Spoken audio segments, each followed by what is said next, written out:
E aí, pessoal, boa tarde. Esse é mais um programa Opinião Reflexão. Estamos com vocês aqui, eu, Marcelo Montolivo, nosso amigo Ed. Dá um salve aí, Ed. Aê, frio hoje, hein, cara? E, a gente vai aproveitar para conversar com vocês sobre algo que envergonha a humanidade. Nós vamos trabalhar com vocês hoje um tema que está ligado a um dos maiores crimes cometidos pelos seres humanos em toda a história. Estamos em agosto, não é? 6 de agosto, bomba nuclear em Hiroshima. 9 de agosto, bomba nuclear em Nagasaki. E já que estamos nesse momento do nosso calendário, vamos aproveitar para conversar com vocês um pouco sobre esse assunto e relembrar um pouco sobre a tristeza que paira, a vergonha que nos acompanha desde aquela data, 71 anos após o lançamento dessas bombas, e é difícil a gente engolir tamanha crueldade. E para começar, a gente pode estar falando para vocês o seguinte: o porquê será que os norte-americanos resolveram fazer isso com o Japão?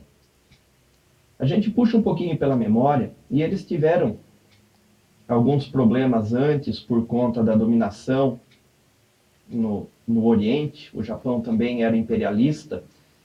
Norte-americanos resolveram, já travaram algumas brigas com os japoneses, né? Tivemos o petróleo envolvido nesse quesito, né? Temos a Segunda Guerra Mundial e o ataque a Pearl Harbor. Então é legal a gente estar conversando o seguinte, que os norte-americanos nunca engoliram o ataque realizado pelos japoneses no Havaí, na base militar de Pearl Harbor, não é? Aquele ataque que ficou conhecida pelos japoneses suicidas ou pelos kamikazes, que se jogavam com o avião e tudo sobre os porta-aviões e sobre a base norte-americana. E esse ataque a Pearl Harbor aconteceu em 41, dia 7 de dezembro de 1941. E não ficou legal para os norte-americanos. Eles entram, então, na guerra, e é lógico que não vai ficar barato tudo isso. Eu não vou ficar aqui falando para vocês sobre Segunda Guerra Mundial, porque o nosso tempo nem dá para isso, e vocês têm várias aulas bacanas aí na rede para estarem falando e aprendendo um pouco mais sobre esse assunto. Eu quero especificamente falar sobre o ataque, né, ou os ataques. Então a gente chega no dia 6 de agosto, que foi o momento crucial. Os norte-americanos, em julho, já haviam testado armamento nuclear no Novo México, né, em Los Alamos, e para eles, logicamente, com grande sucesso. A base, para que vocês tenham ideia, onde a bomba estava acomodada para o teste de aço inoxidável, ela simplesmente derreteu. O calor gerado pela bomba no teste no deserto foi tão grande que a superfície da areia acabou vitrificada. Não é? E é essa bomba, é esse brinquedinho que os norte-americanos resolveram fazer uso, então, para acabar com os japoneses. É importante a gente lembrar, abril de 45, né, portanto antes do lançamento da bomba, Hitler já havia cometido suicídio e em maio de 45 a Alemanha nazista havia se rendido. A Itália de Mussolini, então, antes, né, restava dentro daquele círculo de amizades, digamos assim, nessa aliança, o Japão, que não havia ainda demonstrado interesse em render-se. Né? Só que também não tinha condição de enfrentar mais a guerra sozinho, né? Sem a Alemanha e sem a Itália. Então, no dia 6 de agosto, alegando o desejo de abreviar a guerra e de salvar vidas, Harry Truman, presidente norte-americano, ordena então o lançamento da bomba. A primeira cidade, né, a cidade escolhida, foi Hiroshima. Num dia normal de trabalho para eles, às 8h15 da manhã, foi lançada, então, essa morte em forma de bomba, não é? A bomba de urânio, que foi elaborada no tão famoso projeto Manhattan, né? Foi lançada, então, sobre o Japão. A cidade de Hiroshima possuía aproximadamente 350 mil habitantes, né? A gente tem alguns dados, eles variam um pouco para mais, um pouco para menos, mas a gente fica mais ou menos com essa média. E após o lançamento da bomba, entre 120 e 150 mil pessoas foram vitimadas, não é? Aí, não satisfeitos com o lançamento da Little Boy, que era o nome da primeira bomba, eles resolveram lançar, então, em 9 de agosto, a Fat Man, né, na cidade de Nagasaki, a bomba de plutônio, que, no momento imediato, acabou vitimando 70 mil pessoas, mais ou menos. Né?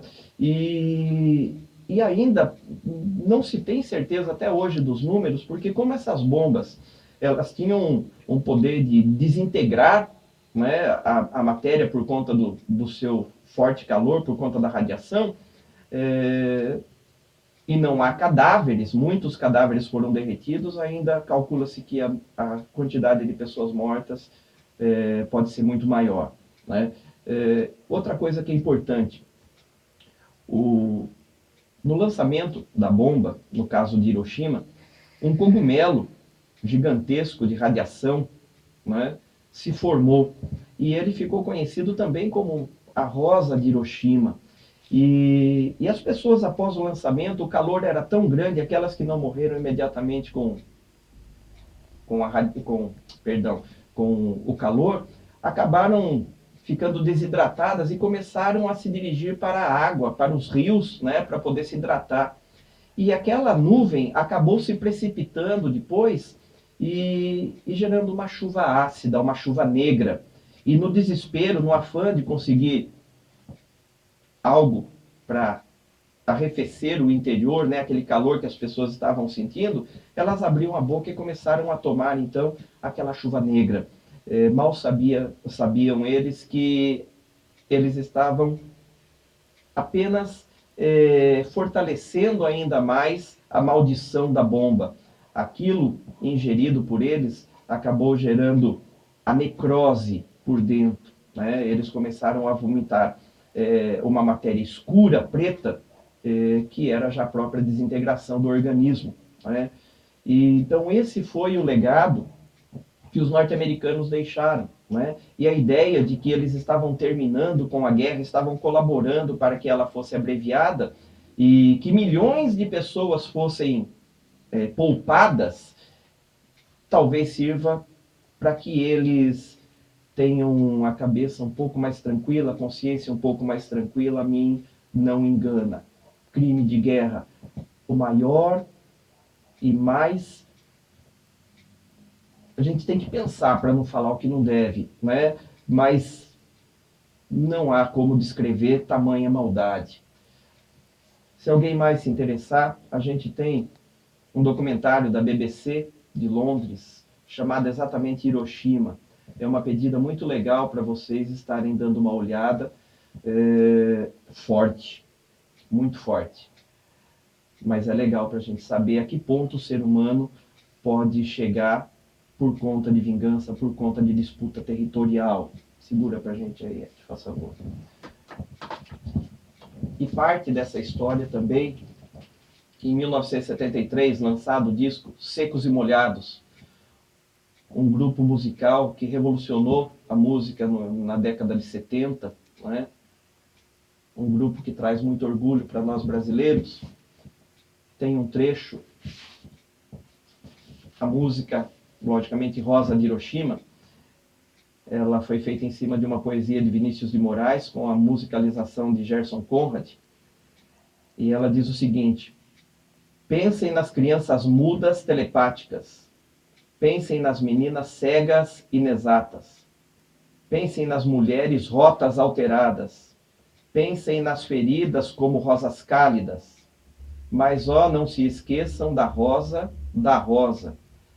de Hiroshima, a rosa hereditária, a rosa radioativa, estúpida e inválida, a rosa com cirrose, a anti-rosa atômica, sem cor, sem perfume, sem rosa, sem nada, né?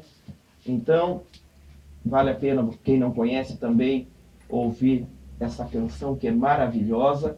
E, e fica aqui, né, um alerta para que a gente possa pensar e repensar os conceitos quando nos apresentam uma solução como sendo algo maravilhoso, que vai revolucionar, que vai trazer a paz. Essa bomba não trouxe a paz. Essas bombas, por conta dos seus efeitos, geram até hoje no Japão pessoas com sérios problemas de saúde, e a rosa hereditária. Então, pessoal, é só um lembrete, né? É um singelo lembrete pelo momento que nós estamos vivendo no calendário, nessa semana de agosto, e infelizmente gostaria de estar falando que estaríamos festejando, comemorando uma data, e não relembrando algo que foi tão duro para a humanidade, né? Moçada, muito obrigado, né? Por favor, compartilhe, dê o like de vocês se vocês gostaram, e a semana que vem a gente posta um novo vídeo. Valeu, pessoal. Abraço. Aí, Adão, dá um rau pro pessoal. Valeu.